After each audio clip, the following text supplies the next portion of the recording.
All right, Erev Tov, welcome to another installment in the series here on the Middot HaYom, and tonight we're looking at the Midah of Hod ShebeTiferet, glory, splendor within beauty. So we've already commented in the past that there is a connection between the two. Often we find both Hod and Tiferet as being descriptives of the same things. They're both indications of beauty in some capacity. What we saw in the last time we saw an iteration of Hod were the Malbim's comments, which comes out a couple of times throughout his extensive commentaries on Nach, and where the Malbim says that Hod is an inyan pnimi be'atzmos hadavar. That Hod is an inner phenomena. It's something which relates to the essence of a thing, and has to do with something that is a internal value, something which is specifically internalized, not something which necessarily manifests in action, but lives on the inside. And he actually contrasts this in an interesting comment over here. The Pesach talks about Hod v'hadar lefanav oz v'tiferes v'mikdasho, where he says that Tiferes, on the contrast, is an inyan chitzoni, is an externally expressed thing. Shebo yispaer lifnei acherim.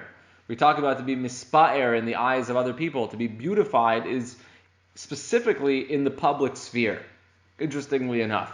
So we're dealing with something which is Hod ShebeTiferet. It's the inner glory, splendor of a person. It's something which relates to who they are as a factor of one's overall beauty, harmony, synthesis within themselves. What would that mean? So what I wanted to look at with you tonight is how to understand this concept. And I think that there's an incredible piece in a collection of writings by the contemporary poet David Whyte. He has a book called Consolations. It's a very beautiful book, a lot of powerful ideas over there. He's a poet/philosopher. He's also a life coach, and he does a lot of coaching for large corporations, actually. Interesting profession, worth checking out. He's got a couple of videos. You can check out his approach, bringing the art of poetry back into the workplace. So, interesting approach that's out there. Anyway, so he published this book called Consolations, and he has a little piece in there about courage. And he writes as follows. It's a longer piece, but this is one paragraph from the chapter.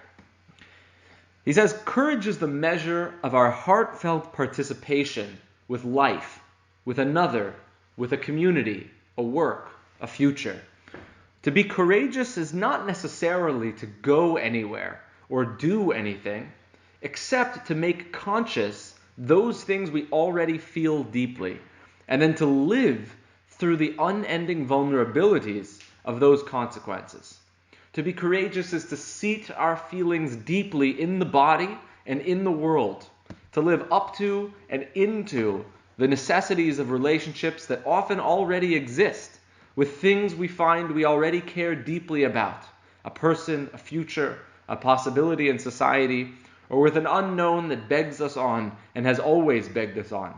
To be courageous is to stay close to the way we are made." And of course, he's a poet, so it sounds really pretty in the words. But beyond just the poetic flow of how it's delivered over here, I think he's talking about how there's an aspect of beauty which is self-expressive. It's that it's identifying that there's a part within me which already expresses the values that I wish to have my life coalesce around. That the harmony that I'd like my life to express is already a truth within myself. It's not that I found some external ideal that I would like to mirror my life off of, but on the contrary, the synthesis, the harmony, already lives as an eternal truth and a value at my essence. And it's for that reason that I have this draw towards that capacity for Tiferes to express in my life. In other words, it's not that it's an ad hoc reading into my life to say, okay, here's a pattern that I like, and I'd like to impose it onto the details of my life, to try to pull these pieces of who I am together and kind of make this like patchwork representation of who I am. Hod ShebeTiferet means that the beauty is expressive of an underlying value within myself.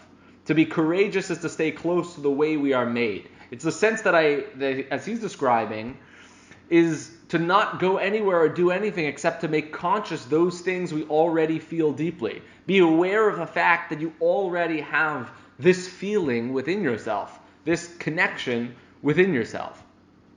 And I found that to be a very powerful idea over there. Okay, so just to restate that, I think that the Hod ShebeTiferet is to realize that beauty, harmony, is not a ad hoc assembly of various components to create a harmony or a synthesis within oneself, but it's a recognition of an underlying value within yourself around which those details coalesce.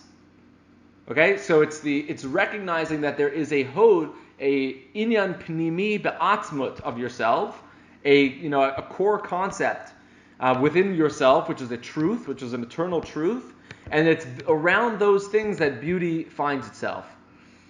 So, of course, we're going to look to Rav Kook, to kind of flesh out this idea a little bit. Rav Kook writes a beautiful thing in his journals, where he talks about people who have this kind of calling to something deeper, to something more, who have difficulty throwing themselves into the study of nuance and detail, who have a difficulty with regimented schedules. And he says as follows, he says, Anashim ha'gdolim be'emet, great people in truth, hem motzim bekirbam nigud pnimi lehislamdus. They find within themselves an inner aversion towards being taught, towards being put through a system of education. Ki hakol chai bekirbam. Everything is already alive within them. Umifachem merucham. It's outpouring from their own depths. Vehim muchrachim lihiyot tamid ma'amikim berucham apnimi. They're kind of set on their imperative. They're imperatively bound to be constantly deepening within their own souls. V'hatzad halimudi hu etzlam rak ozer v'tafel. The concept of being taught or learning something from the outside is an assistive property in their lives. So he's saying great people are people who are in touch with the fact that all the truths that they will learn live and already exist within themselves. And that the study that they'll be doing is only as kind of a means to help them discover that which already lives within themselves. As I quoted to you yesterday, the Rav Kook writes, also in many places, how all of Torah is ultimately teaching yourself what your neshama already knows. And he says, it doesn't really seem that way, but ultimately in a deep way it is. And so he continues over here, he says, V'davar ha'ikari b'hashlamatam hu Torah didihu. With such people, when you're dealing with such great people, he says the main thing for them as far as achieving their own shleimus is studying their own Torah, what he calls the Torah of themselves, the Torah that is themselves. As the pasuk says, he quotes, "V'torato yehege yomam v'layla," as David HaMelech opens up Tehillim in an interpretive explanation of these words of David HaMelech, as the Gemara does, seem to say that at first the Torah is Hashem's, v'toratcha chafetz me'od, u'v'torato yehege yomam v'layla, that the Torah ultimately becomes your own. And he's saying that great people, that's what Torah actually is, a study of themselves, because a person's own selfhood is in many ways the closest contact that we have with Hashem. And so Rav Kook says that it's what happens often is a tremendous tragedy where people don't recognize that within themselves. And as a result, they turn to external data to learn more about themselves, thinking that that's going to give them the solution that they're looking for. So he says, "Lif'anim ein adam makir tarkos." Sometimes a person doesn't recognize their own self-value, the value, the hod that lives within them. Ufoneh achor laTorah dilei, and he turns to study the Torah of others, not his own Torah, not the Torah that lives within. V'chafetz liyot davke melumad, and he just wants to be taught. Just someone tell me what to do already. Just enough with the self-discovery, enough with the figuring out my own path. Someone tell me how I'm supposed to proceed. Misad eze hergel o svarim elumedet, just teach me some kind of pre-programmed truth or some, pre-digested logic that I can just say, okay, this is how it works? Okay, great, fantastic. I don't have to think for myself anymore. Kedrosh v'kabel schar. And az hu mitchila akat yirida lachshich et olamam shel gedolim chalashim halalu. Unfortunately, that's the beginning of their descent into darkness and the darkening of the entire world, of the weakening of such great people. So I think that this is very related to this midah, because if Hod ShebeTiferet is recognizing that the beauty that you seek is the beauty that already lives within, then for a person to recognize that if they are on a quest, if they are searching to find that harmony, the harmony needs to be found within. And it's something that, as a person goes through and finds pieces, as the Rav Kook mentioned, finds aspects within the world that kind of contribute to that inner Hod that they know of themselves, they immediately find enlightenment through those aspects that they bring in, because it's directly speaking to the Hod that they know within their own self. And I think that this might be a little bit of a read-in, but there's just a beautiful Gemara in the Talmud Yerushalmi, but I think that it's connected to an extent over here, where it tells the story between the different Rabbanim. It says that Rabbi Avohu went to Tiberia, and the students of Rabbi Yochanan saw Rabbi Avohu and saw that his face was shining. He was glowing with this incredible radiance. So they went to Rabbi Yochanan and they said, Rabbi Avohu must have found a treasure or something. Like, this guy is beaming. So he said to them, he didn't find a treasure. I bet he just learned a new piece of Torah. He had a new Chiddush.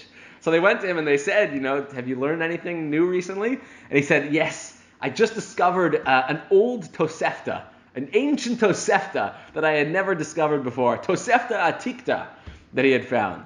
And they said that they applied the pasuk to Rabbi Avohu, that it says, Chachmas Adam Ta'ir Panav. The wisdom of a person lights up his face. And the idea over there is like, how enamored are you by this ancient Tosefta? But it's that, if you've ever had this experience where that there's a medrash out there somewhere that speaks to the point that you are looking for. If you've ever had that experience, when you discover that that aspect, that teaching in Chazal, it's like you already knew it all along. It was already there within you. You knew that Hod. The beauty that you were seeking was always there. This was just a portal to allow expression, to kind of coalesce the Hod that you already had. And so what they saw in Rabbi Avohu is his Hod coming to the surface and expressing itself within Tiferes, the Hod ShebeTiferet. And so that's why we also find on another aspect of Hod ShebeTiferet is recognizing that the beauty and harmony, as we've seen, that it's not just Tiferes Le'osea, but Tiferes Lo Min Ha'adam, needs to come not from a desire to kind of piece together things which are external from yourself, but any desire for harmony or for synthesis should come from an innate sense of value within yourself, not from something that you kind of need to read into the situation. And a place where I think that this comes expressed in Torah is there's a chapter in the writings of Rav Shlomo Wolbe in his Alei Shor in the second volume, where he has a chapter, the fourth chapter is called Frumkeit, where he gives his analysis of the sociological phenomena called Frumkeit. It's a shtickle, a scathing review. You could read that on your own time. The piece that I feel is pertinent to this midah is he quotes over a teaching from Rav Nosson Tzvi Finkel, the Alter of Slobodka, famous drasha, but this is a source for it, a reliable source, where he says, V'ahavta l'reacha kamocha, right? So the Torah says you have to love your friend as yourself. So what does that mean? So he says you have to love your friend the same way that you love yourself. So what does that mean? So there's a variety of different aspects to it. But Rav Shlomo Wolbe says, quoting the Alter, he says, did someone tell you that you have to love yourself? Was that something that you had to be taught? Or is that something that is an innate part of who you are? You value your own existence. You value your identity. Now, again, it's not to say that we treat ourselves the way that we should be treated, or that we actually express that love, but it's not something that's outside of yourself. No one had to command yourself to take care of yourself. It's a pretty innate aspect of who we are. So he says, just as yourself, you don't love yourself for the sake of the mitzvah, ela ahava pshuta, it's a simple, direct, clear love that you have. Kach tzarich la'ahov et re'echa, so too is the way in which a person has to love their friend. It's not an external, a mechanical attempt to create bondage between two people which are essentially different, but it's recognizing that you actually are connected on a fundamental level with your friend. As we say, Kol Yisrael chaverim ze lazeh. All of Klal Yisrael really are connected in a deep way. And he just goes on to comment, and he says, his language is that this notion is the exact opposite of frumkeit. And he continues his review with that. And we're not going to focus on that aspect of it tonight. But just for kind of realizing what's going on over here, I think that it's important to realize that the Hod ShebeTiferet tells you, don't connect with another because someone else told you so. Connect with another member of Yisrael because you're connected at the core. Rav Tzadok actually brings this in his writings on Purim when he talks about Chai v'nish levesume b'puria ad lo yada, where he brings that one of the achievements of drinking to the extent of ad lo yada is to discover that it doesn't take da'at to connect to another member of Yisrael. That even without your das, even without your intellectualizing about your connection with every single person at the table around you, you find yourself innately connected at the core. You find yourself with a hiskashrus to the yichud of Klal Yisrael and to a Kadosh Baruch Hu. That even beyond what you've convinced yourself and what you've been taught about that relationship is alive and well at the core of who you are. And that ultimately a person can come out of a Purim with that level of recognition and allow the Tiferes, the harmonizing of the different aspects of their life, to coalesce around that component of Hod. And so I'll just close with one piece from the Sfas Emes writes, the Ger Rebbe, in his description of Yaakov Avinu in Parshas Vayishlach. So it's just a beautiful piece that I think is mat'im to this whole Midah, because the Midah of Yaakov Avinu is the Midah of Tiferes. And so this aspect we would expect to be expressed in the life of Yaakov. The Sfas Emes writes that if you, in the Pesach, it says that Vayomer Yaakov Elokei Avi, so Hashem comes, or rather Yaakov says to Hashem, he just starts talking to Hashem. We don't find the language of Vayispalel Yaakov El Hashem, or Vayetar Yaakov El Hashem, or Vayitchanen Yaakov El Hashem. It doesn't say a lashon of tefillah. It's just all of a sudden Yaakov's talking to Hashem. Vayomer Yaakov Elokei Avi, and he just starts talking to Hashem. So he says the reason why it's not written in a language of tefillah is Shelo Hutzrach L'Shanot Atzmo. Yaakov didn't need to change himself. He didn't need to reorient himself in order to be davening. He was constantly oriented in his life in the direction of avodah shebalev. In other words, the Hod that he recognized within himself was immensely clear, and it was imminent within his experience of life, such as that when he was in a conversation with somebody else and he was ready to daven, he simply began davening. He was already in that space. And so he goes on to explain that that's why he was the one who established Tfilas Mariv, Tfilas Arvis, because he says that whereas Shachris and Mincha are set times, designated times in the calendar, in the daily schedule, where a person needs to prepare themselves for it, Tfilas Mariv is Ein La Keva. It's totally unset. It's aloof. And the only way that a person can daven Mariv, therefore, his kind of Hasidic interpretation of it is, he says, Ein kol adam yachol la rak reshus mishahu ben chorin ke Yaakov Avinu. He says, not everybody can daven Mariv.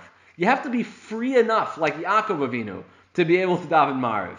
Because Mariv is an unset tefillah. It's a tefillah that you need to be immediately available for. That because it's a tefillah which has no set time, it's a tefillah in which the entire erev, the entire night, is set for tefillah's Mariv. And so, of course, you do it for 10 minutes and you get it out of the way. That's, most of our attitude towards Mariv.